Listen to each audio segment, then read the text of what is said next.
राम देव भगवान, अल्लाह खुदा, ईश आदि नाम एक ही शक्ति के हैं।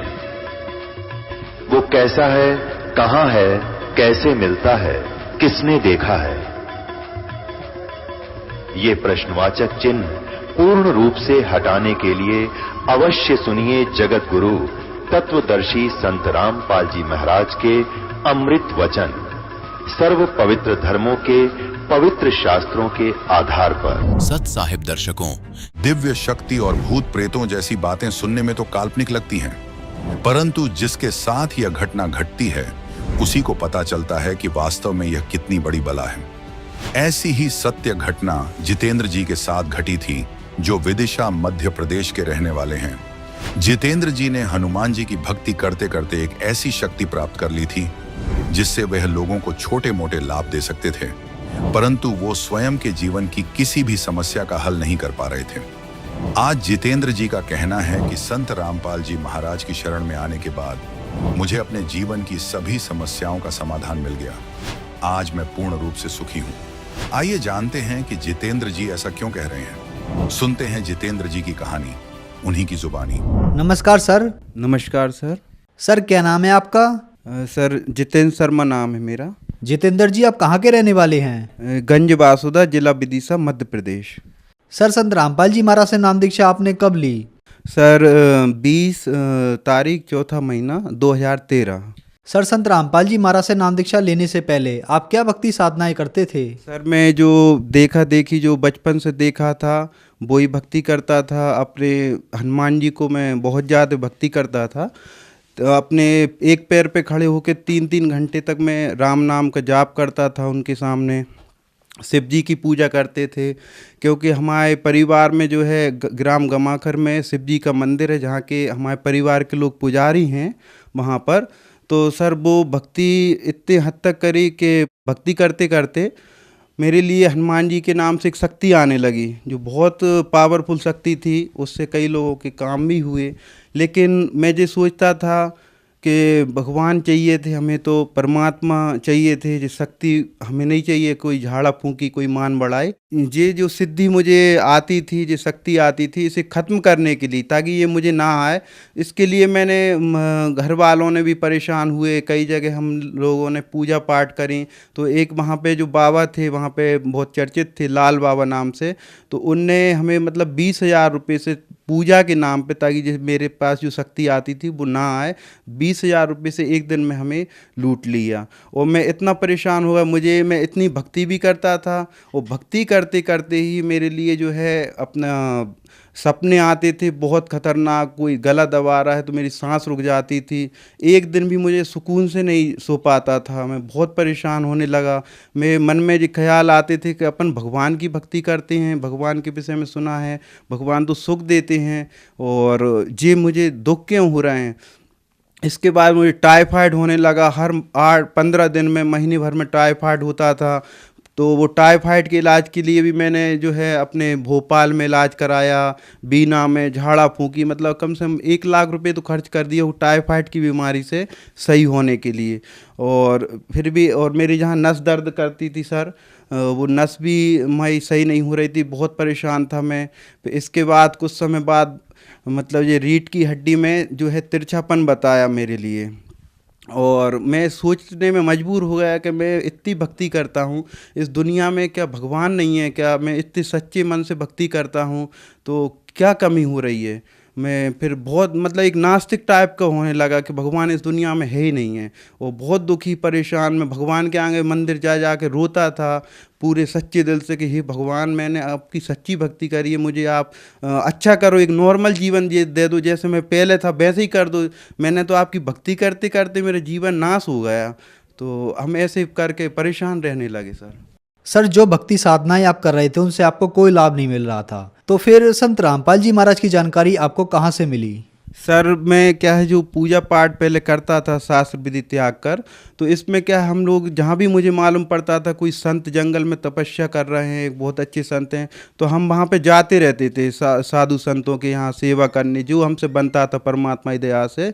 तो उस समय एक संत से मतलब मेरी हुई मुलाकात, तो वो कुछ समय बाद वो गंज बासुदा शहर से गुजरात में चले गए जंगलों में तपस्या करने। तो वो मुझे पुस्तकें पहुंचाते रहते थे। उस कुछ समय बाद उन्हें पुस्तक ज्ञान गंगा मिली और उनने संत रामपाल जी महाराज जी का दीक्षा ले ली, ज्ञान स्वीकार करा, और वो सब बाबा बेस त्याग के, उनका नाम राम रतन दास जी है। तो वो उनने वहाँ से फिर जब दो दीक्षा ले ली गुरु जी से, तो वो पुस्तक ज्ञान गंगा मुझे पहुँचाई कि आप ये पुस्तक पढ़ना, ये भगवान का इसमें अमृत ज्ञान है, इससे परमात्मा मिलेंगे, मोक्ष मिल जाएगा, सब सुख मिलेंगे जो अपन खोजते थे। वो जंगल में तपस्या करते थे, तो मैं सोचने में मजबूर हो गया कि ऐसे संत मतलब जो इन्हें हम गुरु मानते थे, ये ऐसे कौन से गुरु हैं जो ये इनके शिष्य बन गए संत रामपाल जी महाराज जी के। तो मैंने 15-20 पेज पढ़े, तो उसमें मुझे ऐसा लगा इसमें तो भगवान की थोड़ी बुराई सी लगी, तो मैंने नहीं पढ़ी। फिर वो घर पे आए, उनने मुझे समझाया कि ये बुराई नहीं, जी सच्चाई है, आप अपने धार्मिक ग्रंथों से मिलाओ। तो फिर मैंने उस पुस्तक की जो पढ़ते पढ़ते मैंने गीता जी से मिलाया, तो उसमें गीता जी के अध्याय 16 के श्लोक नंबर 23 पे लिखा था, जो पुरुष शास्त्र विधि को त्याग कर अपनी इच्छा से मनमानी भक्ति करते हैं, उन्हें ना सुख प्राप्त होता, ना सिद्धि प्राप्त होती, ना उनका मोक्ष होता। और फिर अध्याय 18 के श्लोक नंबर 62 पे लिखा था, हे भारत तू सब प्रकाश उस परमेश्वर की शरण में जा, उसकी कृपा से तू परम शांति और शाश्वत परम धाम को प्राप्त होगा। मैंने मतलब जो इतने प्रमाण देखे उसमें, तो मुझे मतलब एक हिम्मत हुई, ऐसे जैसे मतलब कोई व्यक्ति अंधा हो गया हो, उसे आंखें मिलने की एक उम्मीद की किरण उसमें मुझे दिखाई दी कि अब यहाँ पे मेरा मतलब जो है परेशानी वो दूर हो जाएंगी। तो फिर परमात्मा की दया से मैंने जब वो ज्ञान पूरा अपने धार्मिक ग्रंथों से मिला लिया, तो फिर मैं पूरी तरह से उससे संतुष्ट हुआ कि ये ज्ञान परमात्मा का है, और इसमें वेदों से प्रमाण बताया है, वेदों से मिलाया कि वो पूर्ण परमात्मा की शरण में जो भी भक्त जाता है, उसके वो परमात्मा जन्मों जन्मों के पापों का नाश करके उसे पुनः जीवन दान भी दे देते हैं और पापों का नाश कर देते हैं। तो मैंने कहा परमात्मा की कृपा से, यहाँ मालिक की कृपा से मेरी समस्याओं को समाधान होगा। तो संत रामपाल जी महाराज जी की जो पुस्तक है उसमें मैं विचार करता था, तो एक दिन रात में मतलब सुबह 6 बजे के लगभग मैं नींद खुल गई थी, तो उस समय एकदम से संत रामपाल जी गुरु महाराज जी मेरे पास में आके बैठे और मेरे सिर पे हाथ फेरने लगे और बोले, बेटा 1 महीने बाद अब तुझे कोई तकलीफ नहीं होगी। तो फिर 1 महीने बाद ही मतलब जो राम रतन जी ने मुझे पुस्तक दी थी, वो 1 महीने बाद फिर दोबारा मेरे पास आए और बोले, क्या आप दीक्षा लेना है? तो मैंने बोला बिल्कुल लेना है भगत जी। तो वो फिर मुझे ले गए संत रामपाल जी महाराज जी के आश्रम पे। तो वहाँ पे संत रामपाल जी गुरु महाराज जी से वहाँ पे हमने फिर दीक्षा ली। सर, ज्ञान गंगा पुस्तक पढ़कर आप सतलोक आश्रम बरवाला गए और संत रामपाल जी महाराज से नाम दीक्षा ली, तो क्या संत रामपाल जी महाराज से नाम दीक्षा लेने के बाद आपको कुछ लाभ भी प्राप्त हुए? जी सर, बिल्कुल हुए।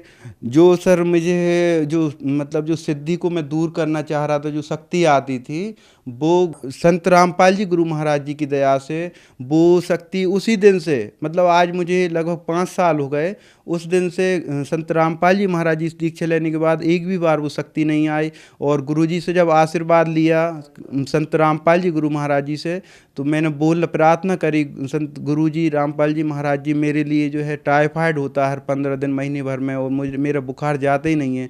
तो गुरु जी जो है आशीर्वाद देते देते रुक गए मेरे पास, और संत रामपाल जी गुरु महाराज जी और बोले, बेटा अब नहीं होगा। तो गुरु जी की ऐसी दया हुई कि उस आज 5 साल हो गए, तो आज तक एक भी बार भी मुझे टाइफाइड नहीं हुआ। और मेरी जो सिर की नस दर्द करती थी, वो नस दर्द भी बिल्कुल ठीक हो गई, और बवासीर की बीमारी भी हो गई थी। और मैं जो है परहेज से रहता था, कोई भी मिर्ची वगैरह ये और भट्टा वगैरह ऐसी जो सब्जी बताई थी वो नहीं खाता था। लेकिन गुरुजी की शरण में पहुंचने के बाद, संत रामपाल जी महाराज जी की शरण में पहुंचने के बाद मैं मिर्ची पूरे चीज़ें खाने लगा नॉर्मल, और आज तक कोई दिक्कत नहीं हुई। और मैंने जो जांच कराई थी, मेरे रीढ़ की हड्डी में जो तिरछापन बताया था, MRI जांच कराई थी 6,500 रुपये में, भोपाल में प्यूपिल्स हॉस्पिटल में। तो डॉक्टर साहब ने बताया था आपके 2.5-3 लाख रुपए जो है इसमें ऑपरेशन होगा, खर्च आएगा, और आप कभी भरी हुई तगाड़ी भी मत उठाना। तो भरी हुई तगाड़ी का वजन भी नहीं उठाना था। तो मेरे लिए तो विश्वास हो गया था कि संत रामपाल जी महाराज जी के यहाँ भक्तों के अनुभव सुनता था मैं, कि उन्हें तो जीवन दान तक मृत्यु से जीवित कर दिए हैं भक्तों को। तो मेरे लिए तो इतना आराम लग गया, तो मुझे विश्वास हो गया था कि मैं जितनी भक्ति ज़्यादा करूँगा तो एक दिन मेरी जी रीढ़ की हड्डी भी ठीक हो जाएगी। तो गुरु जी की ऐसी दया हुई संत रामपाल जी महाराज जी की कि मेरी वो रीढ़ की हड्डी का दर्द बिल्कुल एकदम ठीक हो गया, और मैं कम से कम 50-50 किलो वजन भी उठाने लगा। मैं आज अपनी रिपोर्ट भी लाया हूं, क्योंकि आज जो है धर्म के नाम पे बहुत लोग मतलब झूठ भी बोलते हैं, ताकि आपको विश्वास हो देखने के बाद कि ये सच्चाई है और आप विश्वास करो। ये सर ये रिपोर्ट है जो मैंने जांच कराई थी, जिसमें आप देख सकते हैं इसमें जो रीढ़ की हड्डी है उसमें टेढ़ापन है, ये जो असंभव है, मतलब इसमें बगैर ऑपरेशन के व्यक्ति ठीक नहीं हो पाता। और जिसे रोग हुआ है वो इस पीड़ा को समझता है। मैं बहुत ज़्यादा दुखी रहा, बहुत परेशान रहा, इससे बहुत दर्द होता था पैरों में, पैर के काम नहीं करते थे। संत रामपाल जी गुरु महाराज जी ने जो भक्ति दी, भक्ति करते करते वो दर्द आज मैं भूल गया, वो दर्द कहाँ चला गया। तो गुरु जी के यहाँ मतलब कोई भी चीज़ असंभव नहीं है। मैंने वहाँ पे देखा है कम से कम 2500 लोगों के कैंसर जैसी बीमारी भी वहाँ पे ठीक हो गई है। और ये मुझे पूरा विश्वास है कि कोई भी कितना ही दुखी व्यक्ति है, मैं अपने आप में बहुत दुखी व्यक्ति था, मतलब अपने आप में दिन भर मुझे ऐसा लगता था कि मैं 100 बार ये सोचता था कि भगवान के ही से जब धोखा मिल गया तो अपने आप में गोली मार लूँ, ख़त्म कर लूँ अपने आप को, बार बार ऐसे विचार आते थे। क्योंकि भगवान की इतनी भक्ति करते करते मैं दुखी हो गया था। मैं सोचता था कहीं दुनिया में भगवान नहीं है, लेकिन वास्तविकता में जब धार्मिक ग्रंथों में देखा तो भगवान इस पृथ्वी पे आ चुके हैं, और वो उनकी भक्ति जो बता रहे हैं संत रामपाल जी महाराज जी, उस भक्ति से हर चीज़ संभव है। गुरुजी संत रामपाल जी महाराज जी की कृपा से मेरे जो बहुत बड़े संकट में मैं फंस गया था, पूरी जो बीमारियां थी, कई बीमारियां थी, जो प्रेत बाधा थी और सपने आते थे बहुत खतरनाक, गुरुजी की संत रामपाल जी महाराज जी की दया से मैं आज पूरी तरह से स्वस्थ हूँ। सर, संत रामपाल जी महाराज से नाम दीक्षा लेने के बाद आपकी रीढ़ की हड्डी की बीमारी, टाइफाइड की बीमारी ठीक हुई। इसके अलावा आपकी भूत प्रेत की समस्या भी ठीक हुई। तो जो श्रद्धालु आज आपको देख रहे हैं, आप उन्हें क्या संदेश देना चाहेंगे? उनके लिए सर बस मैं संदेश तो संत रामपाल जी गुरु महाराज जी देते हैं। मैं प्रार्थना करना चाहता हूँ हाथ जोड़ के कि जैसे हम मतलब आज तक जो भक्ति करते हैं तो वो भक्ति हम केवल शास्त्रों से हटके कर रहे हैं, मनमानी साधना कर रहे हैं। तो आपसे यही प्रार्थना है कि आप जो गुरुजी संत रामपाल जी महाराज जी का ज्ञान समझें, अपने धार्मिक ग्रंथों से मिलाएं। और ये मौका बार बार नहीं मिलेगा। हमारा जो मनुष्य जीवन है बहुत अनमोल है। संत रामपाल जी महाराज जी से दीक्षा लो और अपना मानव जीवन सफल बनाएं, अपना कल्याण करें। सर, संत रामपाल जी महाराज से नाम दीक्षा कैसे ले सकते हैं? सर चैनल पे संत रामपाल जी महाराज जी का सत्संग आता है, उसके नीचे पट्टी पर उनके नंबर दिए जाते हैं, उन नंबरों पे फ़ोन लगाएं। और नज़दीकी जो सेंटर दिए हैं गुरुजी की कृपा से आज कई जगह नाम दीक्षा केंद्र खुल गए हैं, वहाँ पर जाके आप नाम दीक्षा ले सकते हैं निःशुल्क। धन्यवाद सर। साहिब दर्शकों, अभी आपने सुने संत रामपाल जी महाराज से दीक्षा प्राप्त करके सुखी हुए भक्त के अनुभव। अब देखिए जगत गुरु तत्वदर्शी संत रामपाल जी महाराज के मंगल प्रवचन। माता पिता तो आपको सब जगह मिल जाएंगे। गधे का जन्म लेंगे तो वहां भी माता पिता, कुत्ते का जन्म लेवांगे वहां भी माता पिता, सुअर का जन्म लेंगे वहां भी माता पिता, और सारा कुल त्यार पाओगा। लेकिन मानुष जन्म पाकर नहीं रटे हरि नाम, और जैसे कुआ जल बिना फिर बनवाया क्या काम। लेकिन ये मनुष्य जीवन फिर नहीं मिलेगा। और माता पिता तो बहुत मिल जाएंगे। ये इस समय सत्संग और गुरु सतगुरु मिलना ये बड़ा दुर्लभ है, जो आपको उपलब्ध हुआ, सुलभ हो गया। तो कहते कुल खोए कुल होत है, कुल राखे कुल जाए, और राम ने कुल कुल भेंट ले सब कुल रहा समाए। यानी परमात्मा के भक्ति मार्ग में आके आप इस कुल में जुड़ो, आपको यहाँ भाई बहन सब कुछ, और फिर सतलोक जाओगे, सदा के लिए आपका कुल चलेगा सतलोक में। तो यहाँ राम निकुल कुल के मिलने से आप सदा आपका खानदान बढ़ेगा, वहां कुल रहेगा जहां पहले रहा करते थे, वो आपका पूरा परिवार होगा, कभी मृत्यु नहीं होगी, राग द्वेष नहीं कती, क्योंकि वहां किसी चीज का अभाव नहीं है।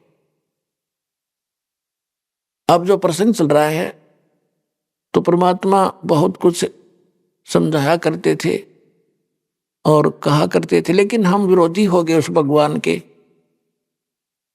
तो उस समय परमात्मा कैसे रहा करते थे? एक झोपड़ी कुटिया बना के और मजदूरी करके, जुल्हे का काम करके जो रोटी रोजी मिलती थी उस मेहनताने से उसे गुजारा करते थे, और सत्संग सुनाते थे, नाम देते थे, भक्तों को आशीर्वाद देते थे। अब इस बात से क्षुब्ध होकर के उन अन्य धर्म गुरुओं ने सोचा कि ना यूं मारे तो मरता और ना यूं ज्ञान में हारता, बात नहीं जानता है, तो इसके लिए एक तरीका अपनाया कि इसको इतना लज्जित कर दो कि वो गांव छोड़कर भाग जाए, काशी छोड़कर भाग जाए। उन्होंने झूठी चिट्ठियां डाल दी, उन चिट्ठियों में लिख दिया पत्रों में कि कबीर जी भंडारा करेंगे, कबीर पुत्र नीरू, काशी नगर बनारस 3 दिन का भंडारा होगा, और प्रत्येक भोजन के उपरांत एक दोहर देगा, एक असरफी देगा सोने की 10 ग्राम सोना, और सब साधु संतों के डेरों में, मंडलेश्वरों के डेरों में, छोटे मोटे गांवों में। तो ये जो डेरे वाले ये लालची हुआ करे, तो उन्होंने जिन पता चला कि भाई कमाल का भंडारा, कोई बड़ा सेठ है, प्रत्येक भोजन के बाद असरफी दोहर देगा। दोहर बहुत बड़ी कीमती चीज हुआ करती, कंबल जैसी। आजकल तो बहुत बढ़िया कंबल हो वो समझ लो, उसमें दोहर कहा करते उसको, और वो खद्दर से ही बनी होती थी। तो सब ही ले आए अपने, सारे मंडलेश्वर जितने डेरे वाले थे, किसी के पास उधार चले थे, किसी 200 थे, किसी 500 थे, जगह जगह डेरे बना रखे, वहां छोड़ रखे थे, सारे ले आए। 18 लाख वो साधु संत आ गए इस लालच में कि भंडारा खावांगे, और सारे चिल्लन ले आए कि सारे दौर मिलेगी, सब नसरफी मिलेगी, सारी गुरु जी को वो देंगे, वो कहाँ ले जाएंगे? वो गुरु जी इस चक्कर में चुस्कती को बीमार समार डुल्ला लंगड़ा था, उसने भी ले आए साथ में दाकाना। तो 18 लाख आदमी चिट्ठी ले रहे वहां इकट्ठे हो गए। रविदास जी सुबह सुबह जाया करते थे सैर सपट्टे को। रविदास जी और कबीर परमेश्वर जी अधिकतर इकट्ठे रहते थे। रविदास जी चमार जाति में थे, कबीर साहब दुल्हा जाति में प्रगटे थे। तो वहां रविदास जी ने देखा इतनी जनता खड़ी, साधु संत के आज क्या हो गया इस काशी में भाई, इतनी जहां देखा बंदे बंदे आदमी आदमी। रविदास जी ने पूछा उन साधु संतों से, कैसे आए हो महाराज? कहने लगे यहाँ, अरे काशी वार को उनको बहुत तन पूछ लिया था पहले, कैसे आए हो कैसे आए हो। रविदास जी भी पहुंच गए इसी समय। तो कहने लगे काशी वाले तुम कौन सी दुनिया में रहते हो, तुम्हें पता नहीं हम इतनी दूर से आ गए, क्या भंडारा हो रहा है? रविदास जी ने पूछा भी कौन दे रहा है? कि कबीर पुत्र नीरू। पर उन्होंने पूछा कोई तुम्हारे पास पत्र है? कहा देखिए रे पत्र।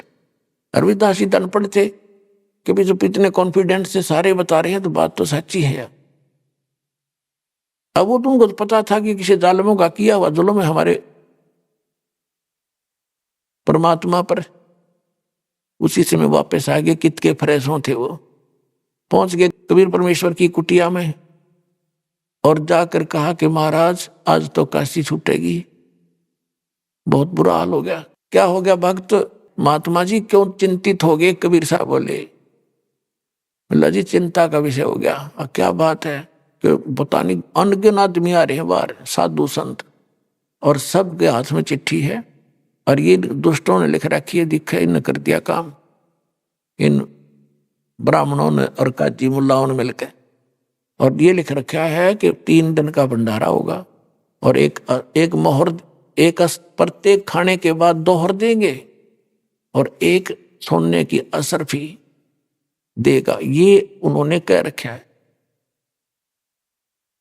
अब कबीर साहब बोले भाई रविदास जी बैठ जाओ और सांकल बंद कर ले, अंदर से कुंडी ला ले और भीतर बैठ जा, ये शाम होने दे आज क्यों करे, छोड़ के काशी मैं तो चला जाऊंगा अपने बच्चा न माता पिता न लेके, ये मुझे जीने नहीं दे, मैं इनको भले कहूं, ये मेरा बुरा करने पर उतरे हुए, मैं इनके भले के लिए कह रहा हूं, रविदास बैठ जा। रविदास जी बैठ गई बाहर, कैसे जा, आग लगी पड़ी। परमात्मा गरीबदास जी ने लिखा है कि वहां तो बैठे हैं, वचन कर भाई भगवान विपता टाला करे, हमें शिक्षा देते हैं दाता कि ऐसे ऐसे में मालिक याद करो, कहते उससे में मां ने याद करो और बाबू ने, कोई मदद नहीं होगी, मालिक याद करो। उधर से दूसरा रूप बनाया परमात्मा, पहुंचे सतलोक में, संदेश भेज दिया कि तैयार करो, क्योंकि उसमें बंजारे लोग हुआ करते, बंजारे वो रईस आदमी होते थे और बैलों के ऊपर जैसे गधे पे बोरा डाल के सामान डाला करें, ऐसे बैलों पर बोरे लाद करके वो जंगलों में से निकाल कर ले जाते थे। रास्ते नहीं होते थे, वो बैल आसानी से निकल जाते थे कहीं के, तो एक मंडी से दूसरी मंडी में वो सामान ले जाते लाते थे, उसको ट्रांसपोर्ट करते थे, उसमें जो बचत होती थी वो उनकी होती थी, इसलिए वो काफी धनी होते थे, उनको बंजारा कहा करते। फिर समय आने पर बदलते गए परिस्थितियां, वो दूसरी बात। तो बैलों पर सामान ले जाते थे, तो वहां परमात्मा ने आदेश दे दिया कि ऐसे ऐसे यहाँ पर बहुत जनता आ गई है, ये काम होगा, तुम तैयार करो। तो वहां की आत्माओं को ही 9 लाख बैल बनाए परमात्मा ने, 9 लाख बैल, और उनके ऊपर पका पका सतलोक तय, जलेबी, लाडू, कचौड़ी, पकौड़ी, दही बड़े और बर्फी, बालूशाही, गुलाब जामुन, यानी कोई चीज नहीं जो आहार होता मनुष्य का, सारी चावल, खीर, और एक पलक में आ उतरे इतनी दूरी पे, और आके वहां टेंट लगा दिए, बिछा दिया सुंदर कपड़े, नीचे टेंट लगा दिए, उनके अंदर भर दिया कि एक में जलेबी, एक में चावलों का ढेर भर रखा, और कौन से पहले पतीला मांगोगे इतने 18 लाख आदमी के चावल, नो पूरी पाड़ की पाड़ पीड़े रखी, नो ढेर ला रखा, नो खूब ऊंचा जलेबी, लाडू, कचौड़ी, दही के नो माट भर दिए, गगन कर दिया, बहुत बड़े बड़े पतीले भरे धरे, लोहे के कढ़ाई जिस तरह होते हैं, कितना इतनी फुर्सत किसने थी नो, जो सोचने की यो कितना यार कैसे आए, नो खावर जय जयकार करे, हो गया भंडारा शुरू। अपना रूप बना लिया परमात्मा ने, दूसरा रूप है केशव नाम धर लिया, और केशव बंजारा। लोग पूछने लगे आप कौन हो, क्या नाम है आपका, कबीर क्या लगता है आपका, तो केशव कहता है, केशव रूप में भगवान कहते हैं वो मेरा पगड़ी बदल दोस्त है, पगड़ी बदल यार है मेरा, और मेरे पास उसका संदेशा गया था कि मित्र कुछ सामान ले आना, ऐसे ऐसे कोई भगत आए हैं, उनको भोजन कराना है। ले आए हम भाई, हम तो उसके नौकर हैं। उधर से दिल्ली में भी संदेशा भेज दिया, राजा सिकंदर लोधी के पास शेख तकी वहीं रहता था, उनका मिला हुआ सांगता था सारा, उसने राजा को भी चिट्ठी दे दी कि आपका गुरु कबीर भंडारा कर रहा, आपको बुलाया है, आप चलोगे? अवश्य जाऊंगा। राजा बोले गुरुजी बुलाओ और मैं ना जाऊं, मेरे को जीवन दान दे रखे उन्होंने। शेख तकी खुश हो गया, आज पता लग जाएगा इसको, उसको भगवान कहता था हैं, और उसको कहता अल्लाह का अवतार आया है, आज वो पावे को नहीं, इसको भाग गया होगा झोपड़ी छोड़ करके।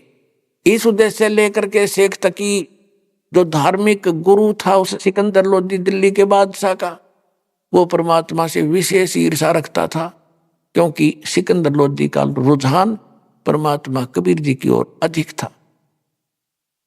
2 फकीर और 2 वजीर एक दूसरे ने देख कर अज्जी नहीं हुआ करते, तो वो इसलिए घनी ईर्षा करता था, राजा तो उसको ही गुणगान करता है, आज वो भाग जाएगा तो तेरा ही बोलबाला रह जाएगा। अब जो वो पहुंचे वहां पर काशी में देखो जो भंडारा चलन लग रहा है, वो लंबी लंबी पंक्ति लग रही, और खावा रोटी का लड्डू जलेबी कचौड़ी, और सबको खड़ा हो जाता है केसो वहां पर, खाना खाते आओ और इधर से निकलो, एक दोहर असरफी 7 लो जी, मिनट में लो जी, जय वे रोटी खाओ, जय वे दोहर और मोहर, और जाओ। इसे बेईमान थे, कई बार रोटी खाई उन्होंने दिन में 10 बार, थोड़ी खाओ और उठ लें। तो समुद्र का जल लोटों से कब निभा करे, वो तो समुद्र है परमात्मा। और ये इस संसार को एक लोटा गिर देंगे ना सतलोक ते, 1 साल पूरा विश्व छका रह सकता है, इतना समर्थ है। आप भटकते फिरते हो। गरीबदास जी कहते हैं, उत्तर दक्षिण पूरब पश्चिम फिरदा दाने दाने नु, सर्व कला सतगुरु साहेब की हरि आए हरियाणे नु। अरे पेट के लिए देश विदेश भटकते हो, कभी उत्तर कभी पूरब कभी पश्चिम में धक्के खा रहे हो, उस मालिक की शरण में आओ जो हरियाणा में आए थे, और फिर देखना आपको कैसे सुख देगा वो मालिक। जो 18 लाख व्यक्तियों ने, गरीब आदमी झोपड़ी में बैठा जिसके शाम का आटा तो सुबह का नहीं, और वो 18 लाख व्यक्तियों को खाना खिला रहा है 3 दिन, और मोर असरफी दे रहा है, तो वो क्या आपके पेट नहीं भर सकता? जो आप उस मालिक, कबीर साहब ने दिखा के मेरे की तरह तुम विश्वास करियो मेरे में, मैं जो आपको दिखा रहा हूं लीला करके, और फिर देखना मेरे हाथ, फिर देखना मेरे सुख। हमारी बुद्धि वहां तक पहुंचती है कोई ना, हम घने सियाने आपे में बन रहे हैं, और अपनी सनपत्ता में दूने दुखी हो गए अपनी बुद्धिमता से, जीव संज्ञा से। जब तक हम इस स्थिति में नहीं आवेंगे, परमात्मा पर 100% विश्वास नहीं करेंगे, तो भगवान साथ नहीं देगा। दे तक आपकी करी कमाई मिलेगी, फिर मालिक का जो विशेष राहत आपको ऐसे मिलेगी। अब वहां जाकर देखा बनारस में तो गजब हो, ये तो सारा काम कति भंडारा शुरू हो गया। शेख तकी पूछ रहा है, भाई कौन है, कौन दे रहा है भंडारा? अब उन्होंने बताया खाने वालों ने कि हमने पता नहीं, कबीर एक इस तंबू में बैठा है टेंट में। अब शेख तकी और सिकंदर लोधी केसों के पास गए, बता दिया काशी के लोगों ने, जी राजा आया है, राजा आया है। केसो खड़े हुए, कहो महाराज। सिकंदर लोधी ने पूछा कि आप कौन हो? कि मैं केसो नाम है दास का। कबीर जी से आपका क्या नाता है? कि मेरा पगड़ी बदल मित्र है वो, और उनका संदेशा गया था मेरे पास, चिट्ठी मेरे पास भी गई थी कि एक छोटा सा भंडारा है भाई, कुछ सामान लेते आना। तो दास उसका ये सेवा कर रहा है। अब तोरा गजब होइयो, 18 लाख आदमियों को भोजन खिला रहे हैं, मोहर दोहर दे रहे हैं, और उसको ये कह रहे हैं छोटा सा भंडारा करना, कुछ सामान लेते आइएगा।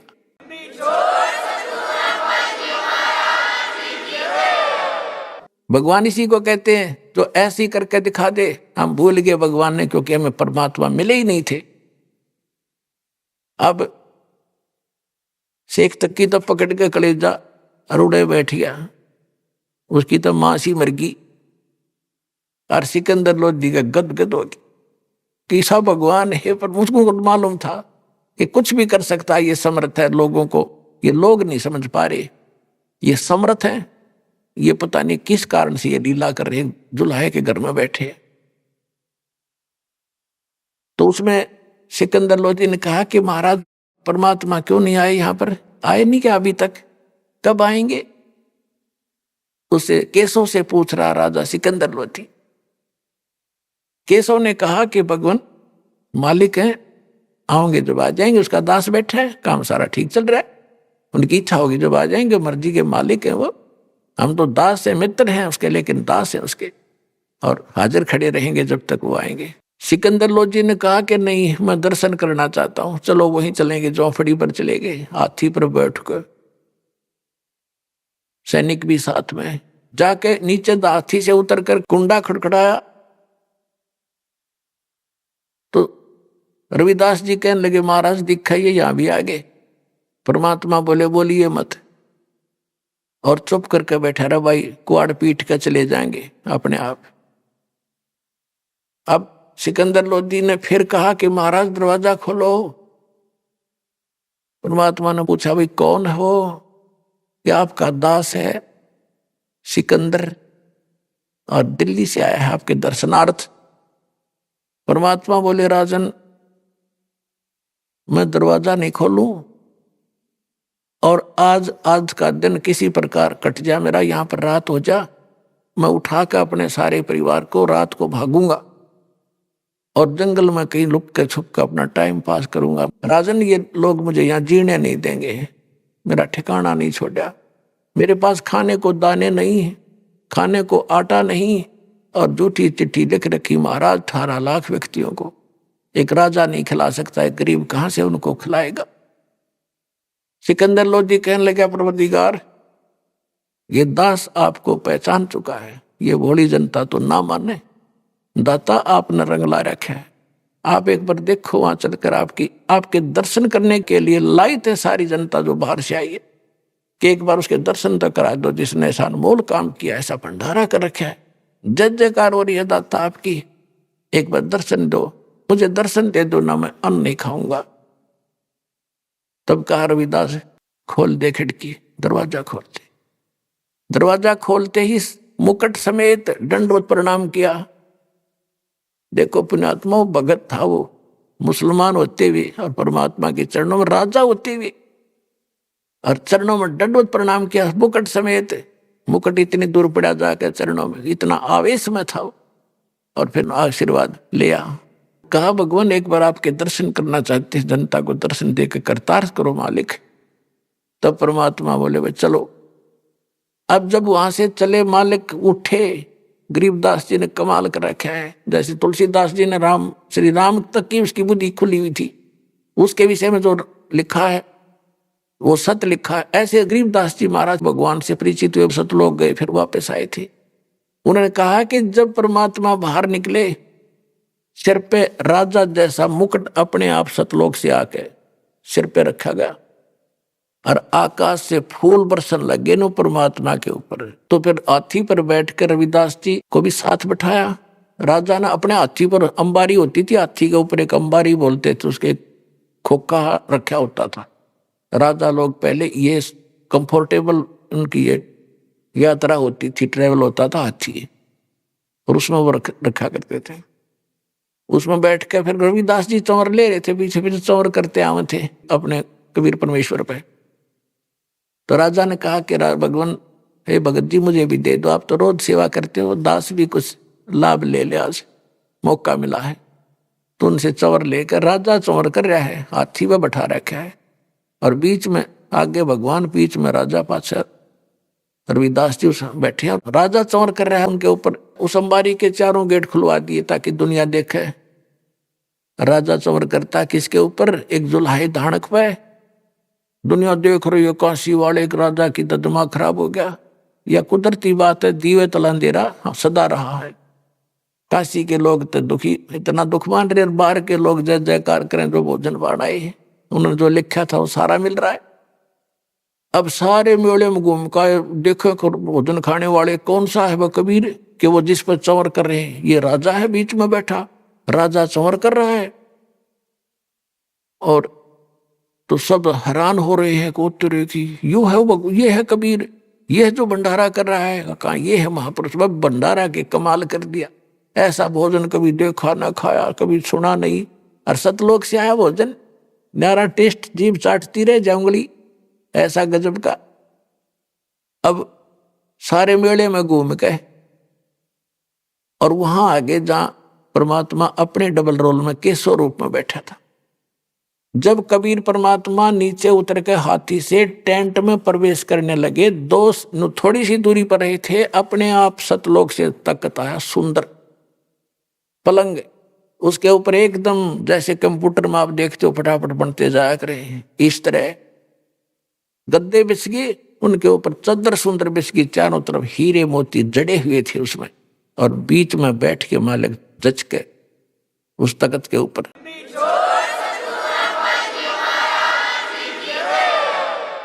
और जब एक तख्त पर केशव बैठा है, एक तख्त पर भगवान बैठे, और राजा नीचे बैठ जाता है, क्योंकि जिनको भगवान पाना है वो अभिमान त्यागना ही पड़ता है। तो उधर से टेंट की सीलिंग रख ली ऊपर ऊपर की, और बाकी खोल दिया। वहां खाना खावें और मालिक की मौज, परमात्मा वहां डिस्कस करे और सुने सब लोग, जितने जो कड़ोती बैठे थे सारे, जहां तक जो वो वार्ता करें सारी सुन रहे थे।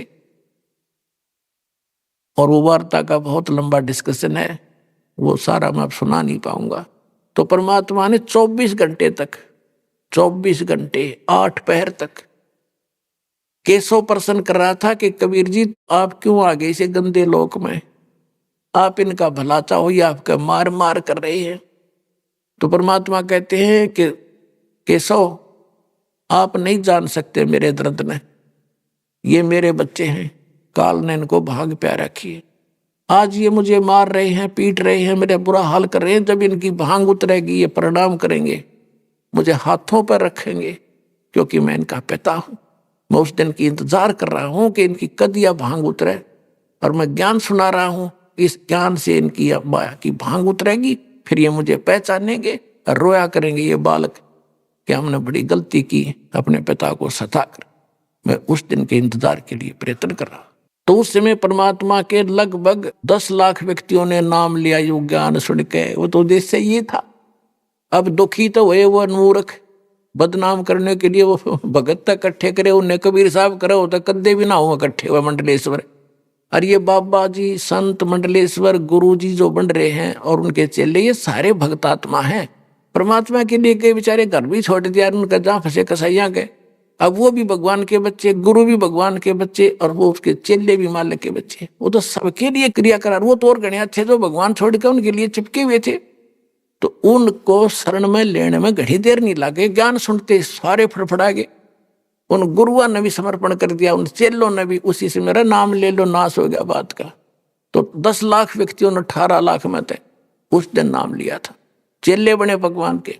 इस प्रकार परमेश्वर के 64 लाख से सो गए थे उस समय। एक धानक जुलाए के, ना कोई मीडिया था, ना कोई प्रचार प्रसार का साधन था। ऐसे ढूंढे ठाए दाता ने, ऐसे प्रमाण दिए, ऐसे सुख दिए उनको।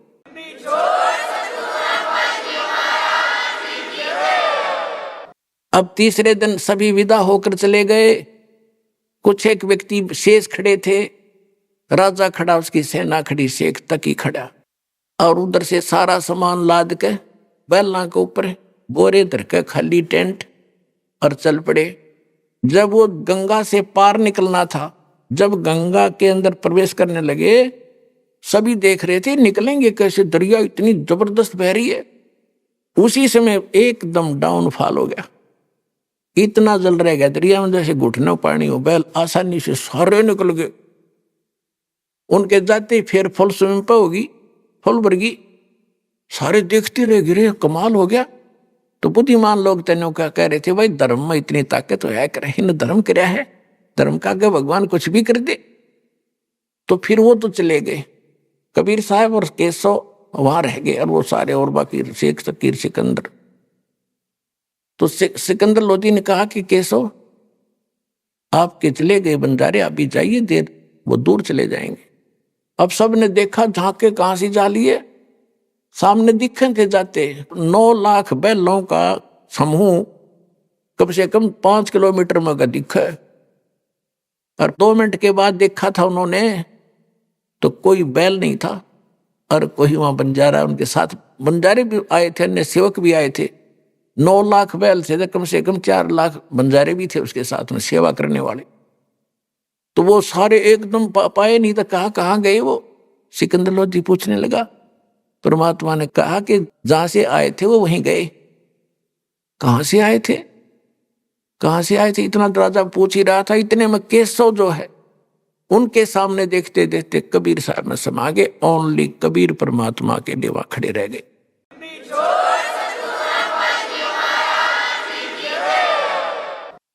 अब शेख तकी वहां खड़े लोग बाकी सारे वो कह रहे हैं, भाई कमाल कर दिया, बड़ा भंडारा किया महाराज आपने। सिकंदर लोधी भी कह रहा था, महाराज आपने कमाल कर दिया, बड़ा भंडारा किया। अब शेख तकी क्या कहता है, वो तो जले था ईर्ष्या की आग में, कहता क्या भंडारा कराया इसने, ऐसे हम 100 करते हैं, राजा आप तो राजा हो ऐसी बात करते हो, हम ऐसे ऐसे 100 भंडारे कर दें, इन्हें क्या भंडारा किया, तो महोत्साव सा किया है। अब यहां गरीबदास जी कहते हैं पुण्यात्मा, एक तो होता भंडारा, भंडारा तो होता जो जैसे किसी का कई साल में लड़का होया हो और उसके उपलक्ष्य में दिल खोल कर खर्चा करा करो। अरे एक महोत्सव होता है, महोत्सव कहा करें जो कोई किसी ने बता दिया तुम्हारे ऐसे दुख है और उसके लिए इतना भंडारा कर, इतना लगा दो, वो मुश्किल से लिया कर नकली सा सामान, 5 लत्ते के होंगे तो नकली से लाओगा, सस्ते तो सस्ते, ले टाइम इधर देखा करना है और काज करना है, बाबू पिता मर गया दादा उसका, वो भी बस नकली सा काम करेगा, तो उसको कहते महोत्सव, मजबूरी में किया हुआ पो धर्म, यानी घटिया तो घटिया आइटम और थोड़े में थोड़े साथ देगा, और भंडारे में दिल खोल कर लाया करे पैसे। तो कहते हैं गरीबदास जी कहते हैं कोई कहे जग जोनार करी है, जग भंडारा करया है, और कोई कहे महोत्सव और बड़े बड़ाई करा करें, गाली काटे ओछा। कहते बड़े लोग तो बड़ाई करा करें किसी की, और नीच आदमी किसी की बड़ाई नहीं कर सकता, वो गाली काटे ओछा। तो शेख तकी तो वहां ओछा था और बाकी सज्जकार करनी है, सच्चाई कह रहे थे कि सब भोजन कदे देखा ना, ऐसा भंडारा देखा नहीं, और मोर असर पी 6 रोटी खाते देखे हमने वो नकली, और 6 उनको 2 असर पी दी जा रही थी। तो पुण्यात्मा समर्थ का शरणाग हो रंग होरी हो, भाई कदे न हो ए काज राम रंग होरी हो। और उसी कबीर परमात्मा का चलाया हुआ ये भंडारा पुण्यात्मा आपको तो सेवा दे रहा है, ताकि तुम कुछ पुण्य दान करके अपने कर्म बना सको, ना तो आपने फ्री में भी खिला सके, लेकिन हम आप पर वजन बनाना नहीं चाहते, तो आपका उद्धार इस धर्म इस कारण से होगा, ना तो हो नहीं सकता। तो परमात्मा कहते हैं ये उदाहरण देकर आपको समझाना चाहते हैं कि भाई घड़ा मत मांगो, अदम मेरी शरण में आ गए तो क्या मेरे तो छन्नी है, क्या छुपा तुम्हारा दुख, तुम्हारी आवश्यकता, तुम्हारी डिमांड, तुम्हें किस चीज की आवश्यकता समय पर। कहते कल्पे कारण कौन है कर सेवा नहीं काम, और मन इच्छा फल दूंगा जो पड़े मेरे तक काम। नी इच्छा बगैर किसी मनोकामना के तो भक्ति कर और दान कर, और आन दे फिर धनी का काम, जहां पड़े धनी से काम। कितना बड़ा सेठ है, कितना बड़ा राजा है, लड़का स्कूल जा रहा है, एक्सीडेंट हो गया, बचा लेगा वो राजा, वहां परमात्मा बचाएगा आपको। तो कहते कल्पे कारण, वहां धनी का काम है उसको बचाना, कल्पे कारण कौन है कर सेवा नहीं काम, निष्काम भाव से पूजा कर मेरी, और मन इच्छा फल दूंगा जब पड़े मेरे देखा। तो पुण्यात्मा समर्थ की शरण में आगे हो, अपना कल्याण कराओ, समझा है तो सिर धर पाओ, और नहीं रहे ऐसा।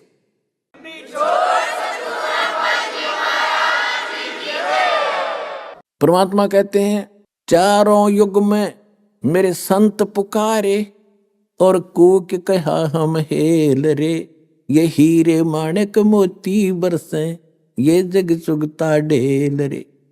परमात्मा कहते हैं चारों युग में मैं आया, और जिन प्यारी आत्माओं से मैं मिला उनको ज्ञान दिया, उन्होंने और हम सब ने मिलकर ऊंचे ऊंचे स्वर में ढोल पीट पीट की आवाज लगा ली रही, ये ज्ञान गलत है, ये भगवान भक्ति करण के नहीं है। 3 देव की जो करते भक्ति, उनकी कदे ना होवे मुक्ति। 600 वर्ष पहले भगवान कहा करते थे, और वही महापुरुष कहा करते थे जिनको भगवान मिले थे, जिनके शुभ नाम दास ने बहुत बार आपको बताए हैं।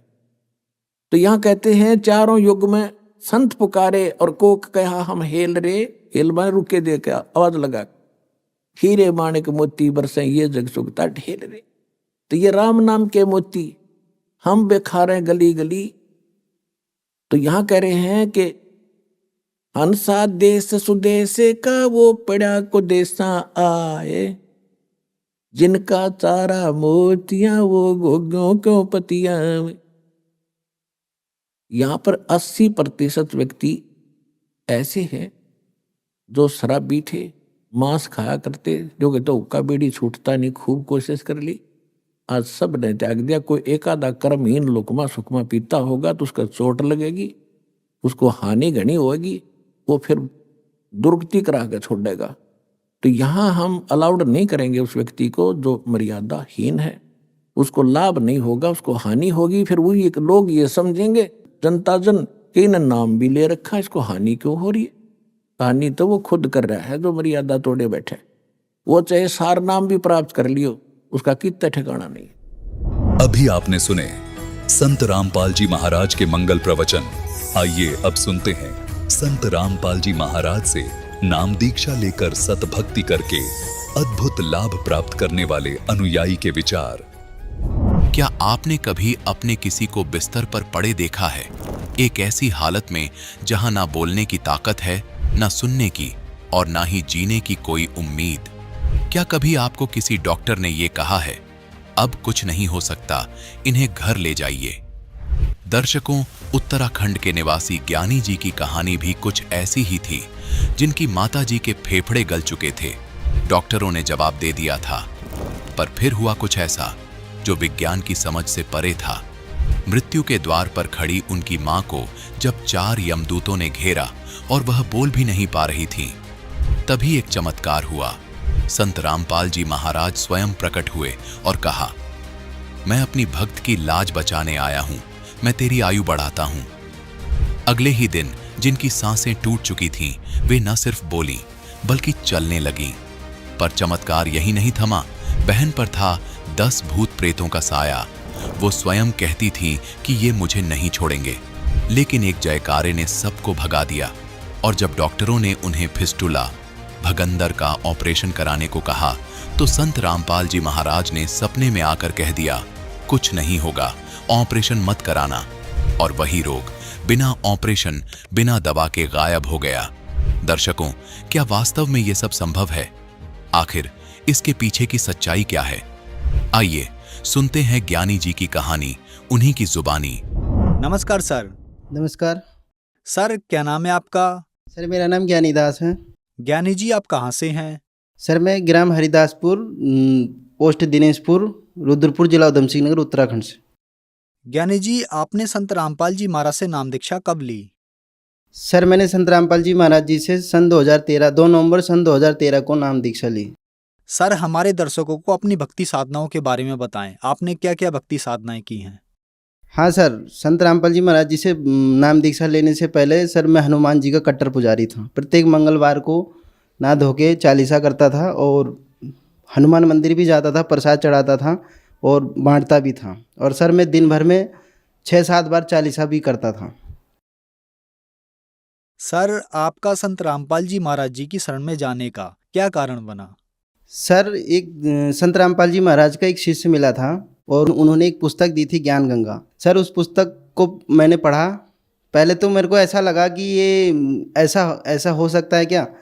तो सर, जब मैं उस पुस्तक को पढ़ने लग गया तो उसमें कुछ अलग ही ज्ञान था, ऐसा हमने कभी सुना नहीं था।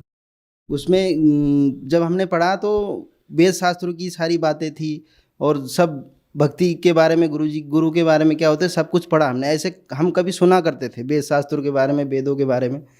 जब सर हमने वो पुस्तक पढ़ा तो शुरू में तो ऐसा लगा कि ऐसा नहीं हो सकता, पर बाद में इतनी रुचि बनी, पढ़ते रहे। तो सर मैं संत रामपाल जी महाराज का पुस्तक पढ़ा, उसमें मेरे को ज्ञान समझ में आ गया। आत्मा में ये तो हो गया कि ये फाइनल ज्ञान है, लेकिन फिर भी एक बार ऐसा लगा कि एक बार गीता से प्रमाण मिलाया जाए।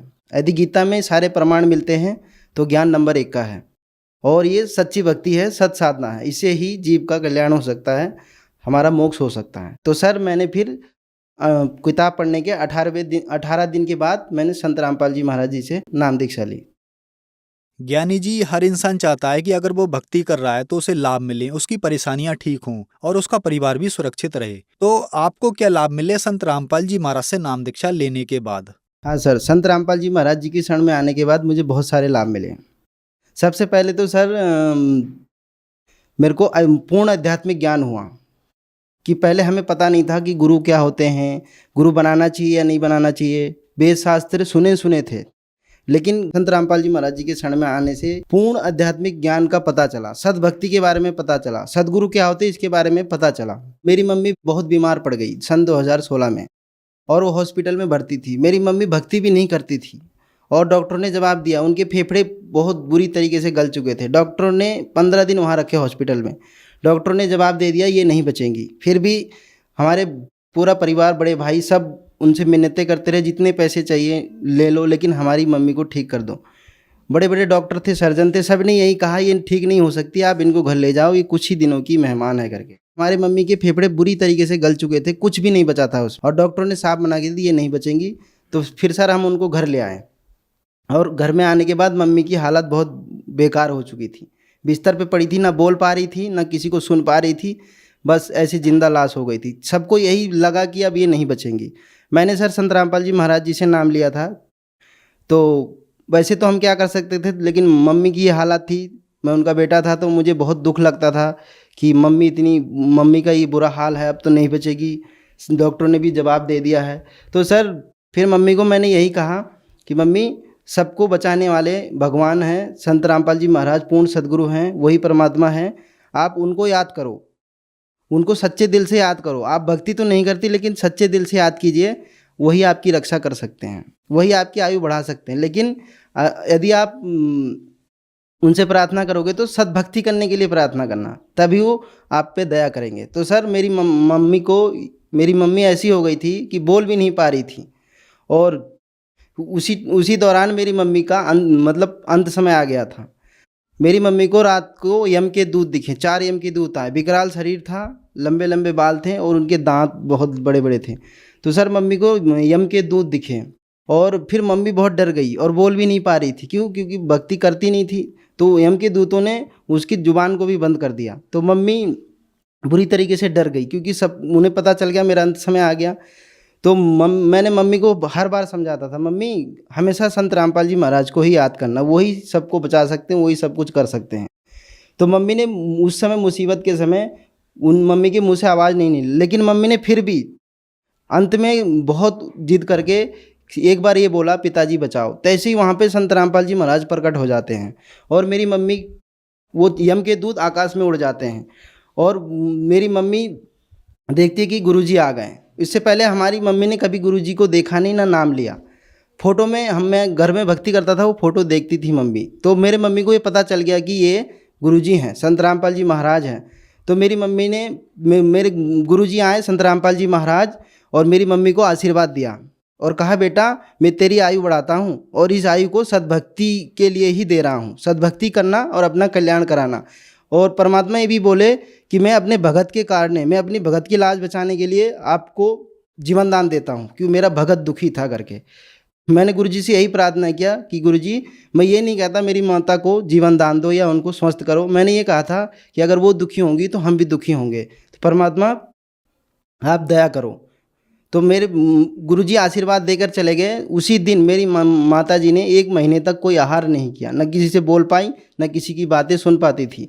लेकिन उसी के जस्ट दूसरे दिन सुबह से मेरी मम्मी बोलने लग गई, अपने पाँव पे चलने लग गई और खाना खाने लग गई। मैं सत्संग में जा रहा था रविवार के दिन, लेकिन किसी कारणवश मैं वहाँ नहीं जा पाया, वापस घर आ गया। जब मैं दोपहर को घर आया, मम्मी आई, बैठी, मेरे से बात करने लगी। तो मैंने देखा कि मम्मी खुद अपने पाँव पे चल के आई। मैं हैरान हो गया। तो मैं मम्मी से कुछ पूछता, उससे पहले मम्मी मुझे सारी घटना बताने लग गई कि ऐसे ऐसे मेरे को यम के दूत दिखे थे, संत रामपाल जी महाराज आए, मेरे को आशीर्वाद दिया, जीवन दान दिया, सद्भक्ति के लिए ऐसे संत रामपाल जी महाराज बोल के गए। मैंने कहा मम्मी ये तो बहुत ही अच्छी बात है, अब आप सद्भक्ति करना, अब आप गुरुजी से नाम ले लो। तो सर मेरी मम्मी को फिर संत रामपाल जी महाराज जी से मैंने उनको उपदेश दिलाया।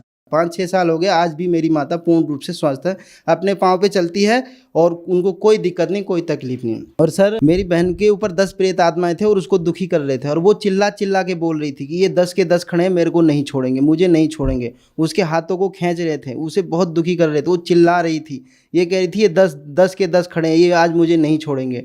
सर मैंने नया नया उपदेश लिया था, उस समय प्रथम मंत्र मिला था मुझे। पूरे घर वाले वहाँ उपस्थित थे, सब रो रहे थे कि अब क्या होगा, नहीं बचेगी। उससे पहले कई तांत्रिकों को दिखाया, हॉस्पिटल में भी एडमिट कराया, लाखों रुपए खर्च भी किया, लेकिन मेरी बहन ठीक नहीं हुई। उस समय मैं भी बैठ के देख रहा था कि अब क्या होगा, कुछ नहीं हो सकता। लेकिन परमात्मा की प्रेरणा हुई, संत रामपाल जी महाराज की प्रेरणा हुई। तो अचानक से संत रामपाल जी महाराज जी ने प्रेरणा किया और मेरे मुंह से बहुत तेज निकल गया, बंदी छोड़ सदगुरु रामपाल जी महाराज की जय, बंदी छोड़ सदगुरु रामपाल जी महाराज की जय हो। वो मेरी बहन को सब छोड़कर मेरे तरफ देखने लगे, इसको क्या हो गया, ये क्या बोलने लग गया। तो कहते वो मेरी बहन के जो ऊपर जो 10 प्रेत आत्माएं थे, जो मेरी बहन चिल्ला चिल्ला के बोल रही थी हम मेरे को नहीं छोड़ेंगे, आज मार देंगे, आज मार देंगे, नहीं छोड़ेंगे, 1 महीने से दुखी कर रहे थे। तो सर वो सारे के सारे प्रेत आत्मा जो 10 के 10 थे वो वहाँ से भाग गए और मेरी बहन बेहोश हो गई। फिर उनको पकड़ के हम अंदर लेके आए। 1 महीने से मेरी बहन ने ना कोई पानी पिया ना कोई खाना खाया। तो सर उसी रात को जहाँ मैंने आसन लगाया था संत रामपाल जी महाराज का, वहाँ पर लेकर आए और वहाँ मेरी बहन ने पानी भी पिया और खाना भी खाया और उसी दिन से पूर्ण रूप से स्वस्थ हो गई। मैंने संत रामपाल जी महाराज जी से प्रार्थना भी लगवाया था। तो मेरी बहन के लिए बोला गुरुजी ने जल्द से जल्द बेटी को नाम दिला दो। तो संत रामपाल जी महाराज जी के यहाँ उसे ले जा हमने उपदेश दिलाया। तो मेरी बहन आज पूर्ण रूप से स्वस्थ है, उसको कोई दिक्कत नहीं है। सर मेरे को एक बीमारी हो गई थी फिस्टुला, जिसे भगंदर कहते हैं। 2 साल से था, मुझे पता नहीं चला। मैं बहुत तकलीफ होती थी, मुझे तो बहुत दर्द होता, पस आता था, लेकिन मेरे को पता नहीं था कि ये क्या तकलीफ़ है। जब 2 साल बाद मुझे बहुत दिक्कत होने लग गई तो सर मैं डॉक्टर के पास गया।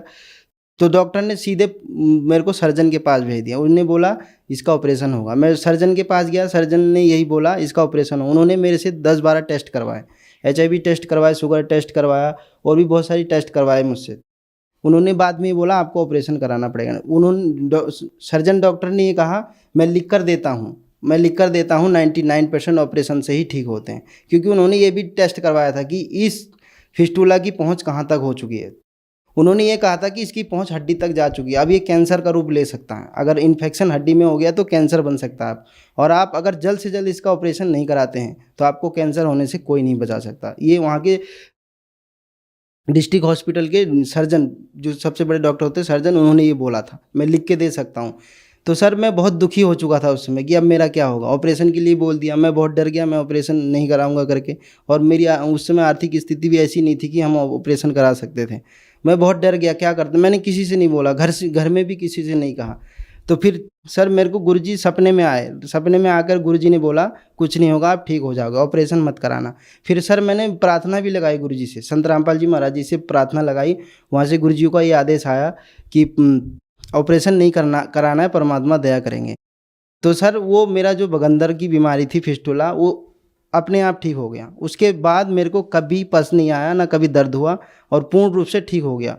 संत रामपाल जी महाराज की कृपा से मेरा फिस्टुला का जो रोग था पूर्ण रूप से ठीक हो गया, कोई ऑपरेशन कराने की ज़रूरत नहीं पड़ी। एक बार मैं साइकिल से शहर जा रहा था और रोडवेज की बस आ रही थी। उसने सर इतनी तेज़ी में कट मारा कि मेरे साइकिल से बहुत तेज़ आके टकराया और मैं साइड में जाके बहुत तेज़ी से गिरा। और सर मेरे को पता नहीं कि मेरा क्या होगा करके, मैं भूल गया मैं कहाँ हूँ, कैसे हूँ, किस हाल में हूँ। तो सर वो रोडवेज से जो मेरी साइकिल की टक्कर हुई, मैं किनारे गिर गया जाके। 5 मिनट बाद मुझे होश आया। मेरे को पता नहीं वहाँ क्या हुआ था। मैं जब वहाँ होश में आया तो मैं पूर्ण रूप से ठीक था, मुझे कोई चोट नहीं लगी, कोई खरोच नहीं आई। हाँ, मेरे कपड़े गंदे हो गए थे, मिट्टी विट्टी लग गए थे और साइकिल थोड़ा डैमेज हो गया था। तो संत रामपाल जी महाराज की कृपा से मेरे को कुछ नहीं हुआ। और सर मेरे पिताजी बहुत नशा करते थे, बीड़ी भी पीते थे, शराब भी पी के आते थे, मांस भी खाते थे। हम बार बार प्रार्थना करते थे, वो नहीं मानते थे। मैंने संत रामपाल जी महाराज से दंडवत प्रणाम करके कहा हे भगवान, मेरी भक्ति में बहुत बाधा आ रही है। तो संत रामपाल जी महाराज जी से जब मैंने दंडवत प्रणाम करके मैंने उनसे प्रार्थना किया और पिताजी को बार बार प्रार्थना करता था। मेरे पिताजी बीड़ी भी छोड़ दिए और शराब भी छोड़ दिए, मांस खाना भी छोड़ दिए। मेरे पापा ने सारे नशे छोड़ दिए, जिससे मेरे को भक्ति में कोई बाधा नहीं आई। और गुरुजी की दया से ही उन्होंने, संत रामपाल जी महाराज की दया से ही उन्होंने नशा छोड़ा, अन्यथा वो नशा नहीं छोड़ सकते थे। ज्ञानी जी, आपके साथ एक बहुत बड़ा चमत्कार हुआ। आपकी माताजी के फेफड़े गल चुके थे। डॉक्टर्स ने आपको कह दिया था कि इन्हें घर ले जाओ, अब इनकी जिंदगी ज्यादा नहीं है। लेकिन संत रामपाल जी महाराज ने आपकी माताजी को जीवन दान दिया और वो भी बिना दवाई बिना ऑपरेशन के ठीक हो गई। आज लाखों की संख्या में दर्शक आपका इंटरव्यू देख रहे हैं और उनके साथ भी ऐसे ही परेशानियां हैं, तो उनके लिए आप क्या कहना चाहेंगे? उनसे हम यही प्रार्थना करना चाहेंगे कि पूर्ण संत धरती पे आ चुके हैं। जो दिक्कत हमको थी, जो हमारे परिवार को थी, हमने संत रामपाल जी महाराज जी से दीक्षा लिया और आज पूर्ण रूप से ठीक हैं, सुखी हैं। सर जो भी दिक्कतें हमको थी, जो भी हमारे परिवार को दिक्कत थी, मेरी माता जी को जीवन दान मिला, मेरी बहन को जीवन दान मिला, मेरे को जीवन दान मिला। तो सर जो भी लोग आज हमको सुन रहे, देख रहे हैं, हम उनसे ये प्रार्थना करना चाहते हैं, जो भी दिक्कतें हमको थी, आप भी संत रामपाल जी महाराज जी से दीक्षा लेंगे तो आपको भी ये सारे लाभ मिलेंगे। लेकिन गुरुजी नियम बताते हैं, उस नियम को फॉलो करेंगे और नाम दीक्षा लेंगे तो आपको भी ये सारे लाभ हो सकते हैं। संत रामपाल जी महाराज जी का बहुत सारे टीवी चैनलों पे सत्संग आता है। सत्संग के दौरान नीचे एक पट्टी चलती है, उसमें उनके फ़ोन नंबर सारा पता लिखा होता है। जिसे भी नाम लेना हो उन नंबरों पे फ़ोन करके अपने नज़दीकी नामदान केंद्र का पता लगा सकते हैं और वहाँ से जाके नाम दीक्षा ले सकते हैं। धन्यवाद सर। सत साई।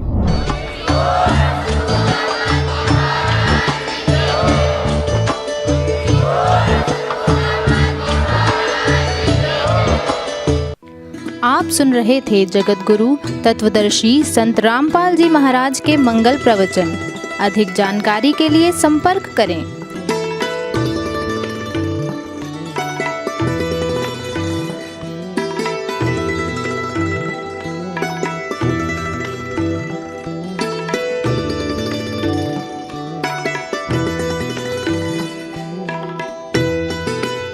जगत गुरु तत्वदर्शी संत रामपाल जी महाराज जी के पावन सानिध्य में भक्ति की अलख जगाने तथा श्रद्धालुओं को सत्य भक्ति मार्ग का रास्ता दिखाने हेतु कनाडा के लोकप्रिय channel the TV NRI channel पर जगत गुरु तत्वदर्शी संत रामपाल जी महाराज जी के मंगल प्रवचनों का प्रसारण प्रतिदिन सुबह 7:30 बजे से 8:30 बजे तक तथा रात्रि 7:30 बजे से 8:30 बजे तक किया जा रहा है। इस सत्य भक्ति मार्ग को अपनाने के लिए अधिक से अधिक सत्संग प्रसारण देखें। इस सत्संग प्रवचन का सीधा प्रसारण संत रामपाल जी महाराज लाइव सत्संग YouTube चैनल और जगत गुरु संत रामपाल जी महाराज फेसबुक पेज पर भी देख सकते हैं।